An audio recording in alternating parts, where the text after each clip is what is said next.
Just a Felon, listen, I was over a friend's house helping her with a few things, and she started asking me a few questions about, prison and being released from prison. So I was like, hold up, let's wait, let's do this on video so everybody can see, because maybe it sheds some light for some other people that might have similar questions, man.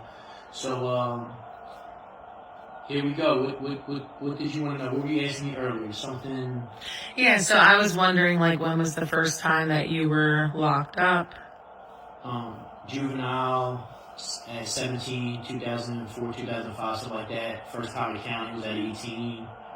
Went upstate the first time at 19, and then my whole adult life and all that. And, yeah. I noticed that, like, when you were here helping me today with some stuff, since I had my little kids, I noticed that you kind of had your guard up, and you had mentioned, like, feeling like you needed to be protective, which was really cool. If you could just, like, elaborate a little more about that and, like, where that came into play in your background or where you are today. So, paranoia is natural for me. It might, it comes from the streets, but I don't have that much time on the streets as an adult, so more so being in prison. So that's general, but usually it was just protecting me and the people around me that I mess with.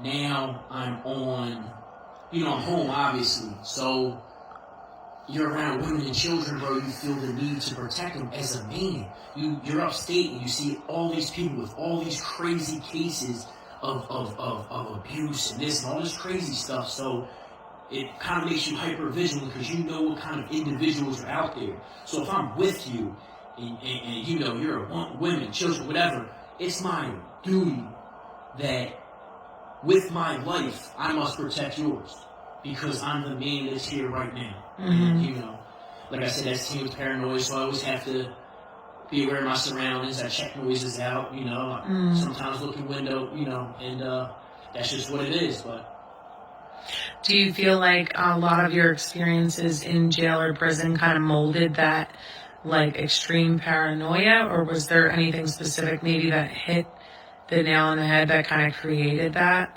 for you? I mean, yeah, I think my issues with paranoia probably started upstate. Like, I was upstate maybe a month, I got cut almost, it's close to my neck and up just in my feet, whatever the intention was, and that just puts you on point. Now I gotta watch everything, but you're also on the offensive, like you're not just playing defense, so you're actively doing things or retaliating, and then people are retaliating on you, and then people you're associated from other jails might have done something to somebody in another jail, and you just end up there, and there's a lot of stuff that comes into play. We used to go on walks to eat. Certain jails will let out the whole half of the jail damn near, like a few blocks is just flooded with hundreds of people on the walk. And you can't always be looking around you, but you always gotta be aware so you're listening. Yeah. You're looking right and left, and not on no bitch and shit, but you're like, how many guys did you get walking, and it's Yeah, I could see how that would, like, create that paranoia. Did you feel like anything specific in your childhood created, that pathway for you to be in and out of jail? Yeah, I spoke about on a previous podcast. I don't think it's any longer posted. For me, I was bullied as a kid. We came from a Catholic school, subhanAllah, but we came from a Catholic school, and then we went to a regular middle school at like 5th grade, so we were behind on learning. We had a lot of kids, we didn't have the nice clothes, and we're going to a school where people had money. We're middle class, but we're lower middle class. So to them, we're like bottom of the barrel. We're the fleas. We don't have the nice this and that. Their families got money. They're living in $1 million houses and all. We're got 5 kids in one room. We didn't have shorts to buy. We had to pay, for a good portion of childhood because shit's tough with 7 kids. We always had what we needed, but the extra stuff. We used to have to cut the jeans and the shorts for summertime, and you get picked on because it like frizzes up and looks like female jeans, So yeah, we got picked on. So I remember my first fight. My first fight was over somebody saying racist comment to one of my friends, and then I punched on a couple times. Schoolyard fight, not a real fight. Kids put me on the shoulder, and it was my first is my first sign of acceptance. So then I seen violence as a way to be accepted from the people around me, because what else am I going to do? I'm getting picked on, so I started getting in fights. I started learning to fight, and then that transferred over to the streets. You know what I mean? Like, in a way, you were like standing up for somebody or being a voice, or... Yeah, but then it turned selfish because it was done out of, pride or something, yeah. So, yeah, and I think I did obviously I became an aggressor at one point in that, looking back from a mature perspective. And then, but then when I seen the acceptance and everybody was cheering me on, first time, we're going to school with school lunches. We can't afford school lunch, at that time. We had lunch, and kids that carried lunch boxes at 5th grade got picked on, you know what I mean? So, and I see this is an issue in our youth now because you got social media. It's hard. Trust me, it's hard. You know what I mean? So I feel bad for these kids. So I want to implement certain programs I think can help children, because who are the children that get bullied? The ones that don't fit in. My angle, my knowledge is based on fitness. That's what I know a lot of. And hopefully I'm getting okay at motivational speaking. I'm working. So I think that's an avenue we can take with our children, these children in the schools that aren't necessarily in the inner circle. Not the naturally fit kids, right? The ones that are struggling with fitness, which is going to benefit them anyway. Let's teach them how to work out. Just the basics, fundamentals of exercise. Let's give them a passion. Now it's going to give them something to make them more confident. Right. It's something that makes them more mentally and physically, puts them in better mental and physical health, emotional health. So that alone, and it's also giving them a way to be accepted and to fit in with kids and have something that they can talk about and be passionate about. Yeah. The natural born athlete is not the greats of tomorrow. The generally speaking, it's the ones who have to overcome adversity and they got that fire in them. They're just pushing, and it doesn't come easy. They keep failing and trying and going until they do it. That cannot be taught. It just has to be molded. It just has to be utilized. You know what I mean? You can instill it. You can point it out in children, but them being in these situations where they may be judged or not fit in or feel lonely, this gives them a great avenue to overcome that. Right, yeah. So did you start to get into fitness and like obsess over that at an early age then? No, because I was that kid in gym that acted like I didn't like it because I wasn't good at anything. Okay. I wish I had somebody to teach me some basics, how to properly perform a push-up, how to properly perform a squat, because then you can do anything. You can go to any sport. You're going to have an edge. You know what I mean? So fitness for me, though, started in prison. I knew what I was doing. I wanted to work out. I'm following this person, following that person, whole bunch of bad advice. I'm in the hole, I'm out of the hole, and somebody says to me one time when I'm in the hole, you have to go to the shower without a shirt on, handcuffed. And he's like, bro, you gotta tighten up. And I looked at myself, I was fat and sloppy. We're in a war zone. It's Housedale. Housedale is a gang jail. Like, it's like riots every, like, SEALs getting stabbed. Like, it was bad up Housedale. So you had to be on point. And I was like, all right. And I started learning. I started reading and studying and just sitting down. And I obsessed over learning over this. And instead of just listening to misguided advice, I'm listening, I'm taking it in, but I'm researching. All day sitting in day room, you get an hour, 2 hours day room, certain points of the day, I'm just taking notes and studying, referencing, cross-referencing, reading studies. You know what I mean? And it just instilled a passion in me. Once you see end results, once you see what you can achieve, when you know nothing, to go on to know something, going to have an expert-like knowledge, not saying that I do, that's motivational. And it's like, damn, all right, this is, and passion, develops. As you like got more into it and kind of made a passion out of it and like you said, tightened up your body, did you feel like you were like accepted better or something? Did that help with your acceptance? Well, by this time I'm in prison, so I'm not necessarily trying to get accepted. I have who I deal with, and I sit back and the real click was the real. I was a kid when I went in there, so I didn't really have nobody. I had like that. But when the fitness came into play, that was a way, I networked with a lot of people in prison off of that because people would come to me for advice. Right. There was dudes way fitter than me in the prison. It's just when you put it all together, knowledge-wise, I had a lot more knowledge than most people. Knowledge and wisdom, yeah. Yeah. Well, that's cool. I think it's really cool that you were able to find a healthy passion. I feel like that would probably help me if I were away to help pass the time when you have like a healthy passion that, Something. yeah. So you were able to help other people become passionate about it? Yeah, I Encourage. yeah, I liked taking on people's projects or trainees that which were very few that actually, my workouts were hard, but that were like the underdogs, the bigger dudes that are just like, I just want to get it. I don't care how, these dudes are going hard. You see dudes start off like this, and then next thing you know, they're one of the fittest dudes in the jail, running the track all day, hanging out, push-ups, pull-ups. Those are the ones I like to take on, but my workouts were hard, so not a lot of people could do them. Also, a lot of people didn't like the style of my workouts because prison workouts are typically different than the ones that I like to do. But I believe I like training more so like an athlete to always be prepared for whatever comes your way. There is training based on that, but it's a little excessive in prison. So, a lot of dudes just want the bench, and you got the dudes that actually train Yeah. and I would start people off slow because I'm not starting just because I'm doing this don't mean you're starting me day one doing that. You're going to start, and a lot of people want to start slow. They want to start with the basics and learn and get that foundation. They just want to start doing this and putting all the weight on, even though the form's horrible. That's how people get hurt. Do you think maybe you could mold fitness into like a career now that you're out, and with that being a passion for you?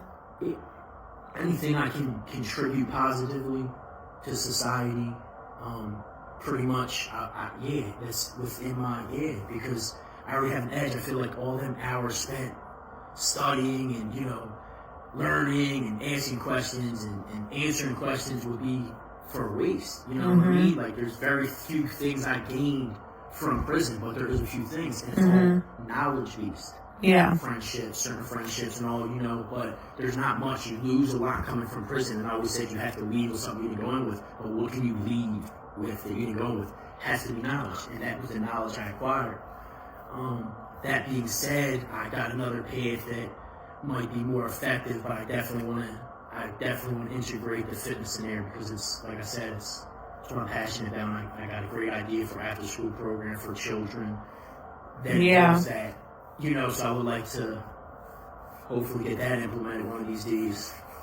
Yeah, definitely. I think it would be a good, useful thing. Like you said, you like to contribute to society. So, in my opinion, I think that that's a great outlook and would be a good, venue for you to follow. What else am I going to do? Yeah. What else am I going to do? It's not that it's too late to learn or do anything, but it's like, this is where I'm grounded at. You know what I mean? This is what I think I can, so why not? Yeah, it's like a no-brainer. Yeah, and yeah, I don't know what the limitations are with a background, but this day and age, I feel like you can start up anything if you have faith and, like you said, wisdom and knowledge and experience. I want to be my own boss. But at the same time, I'm propagating good positivity. I'm trying to help the youth. I'm trying to help people change their mindsets. I'm trying to help my damn self change my mindset, because just because I have come a long way, I am proud of the man I am today, I still have faults. Like we all do. I still notice stuff like, damn, I didn't realize that. I got to address that. Or damn, I mentally relapsed and I'm this type of thinking that I should have thought because this is 5 years ago. Right. Or, you respond in this way, which is not positive. Fuck it. If you feel the need to negatively respond to something, maybe just don't respond to it. And, we slip. So I'm still,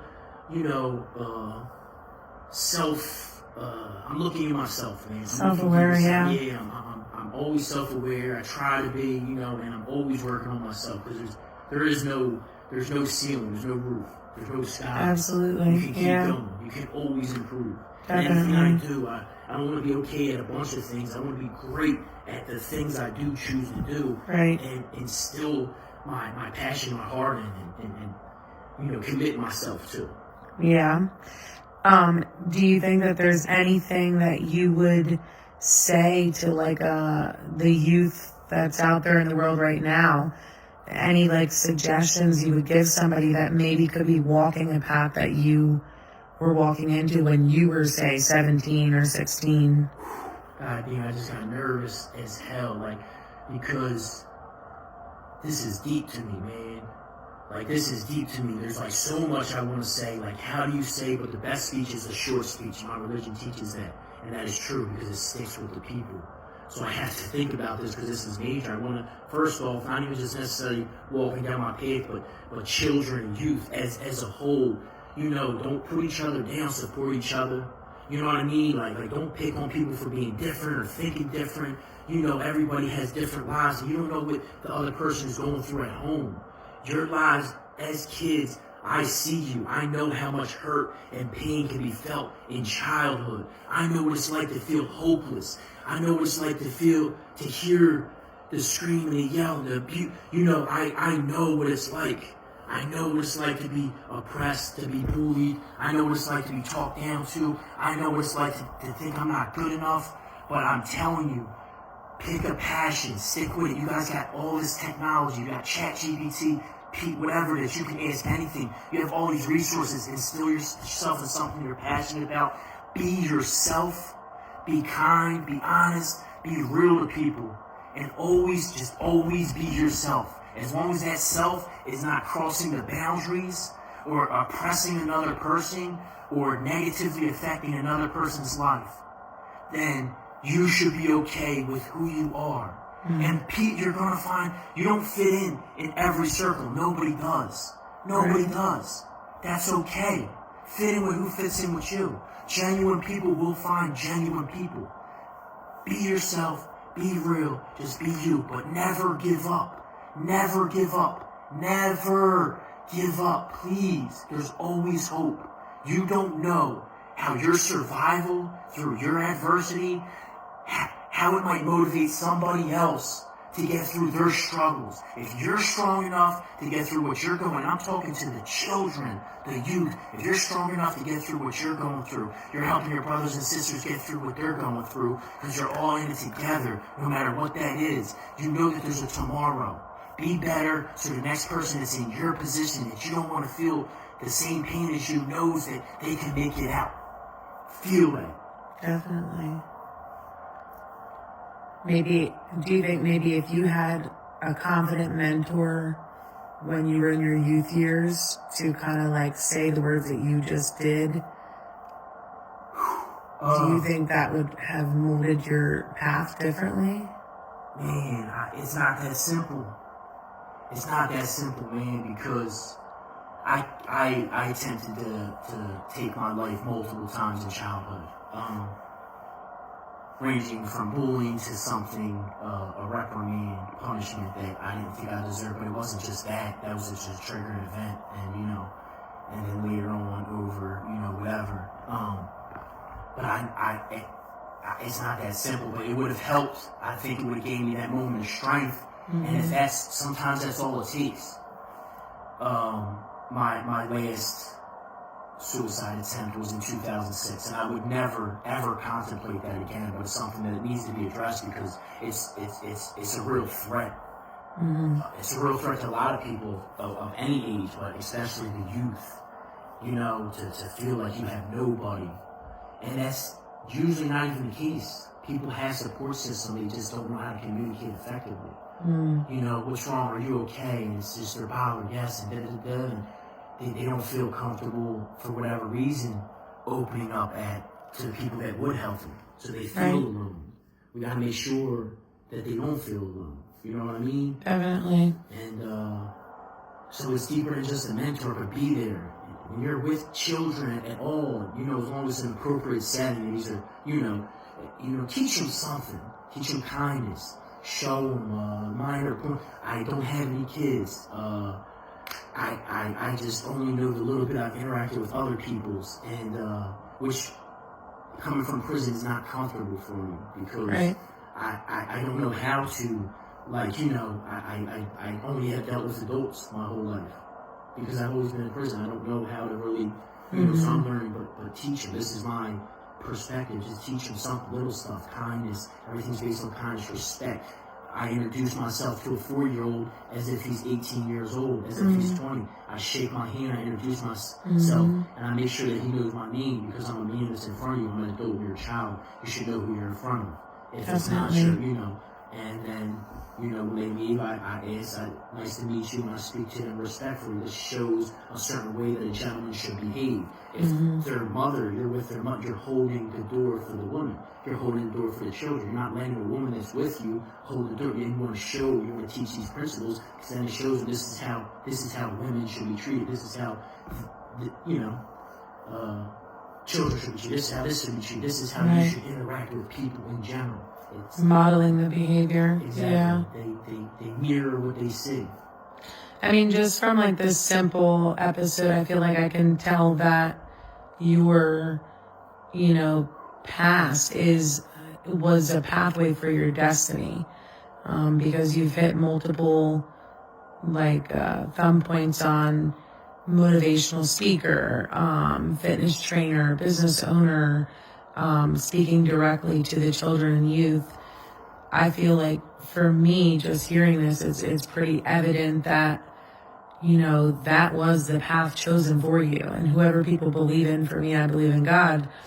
I feel like God already knows your tomorrow. He knows your now, your past, and your future.